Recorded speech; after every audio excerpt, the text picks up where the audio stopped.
Hey guys, some of you might have noted an issue that nobody wants to have, but it happens sometimes. That especially during winter, when you put your car on the reverse, this backup camera does not turn up. It happens. Not very frequently, but it has happened a few times for me. And because sometimes it's really critical to have the backup camera.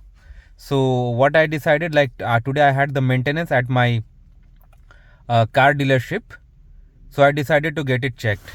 So I reported this, they checked it for me and they have updated the system.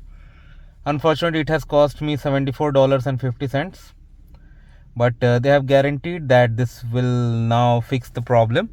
They said there was an update to fix this issue, so now it is done. So yeah, if you have any issue like this, like there was a workaround that used to work sometimes, that connect with the phone, and then like if you, for example, if you turn the reverse gear and the backup camera does not come up, connect it with the phone and then do, and it works. But now sometimes it does not work too. So that's why I went to the dealer and they said they have updated the system. So hopefully it is, and if anything doesn't work, I'll inform you guys. Thanks for watching. Please subscribe to the channel.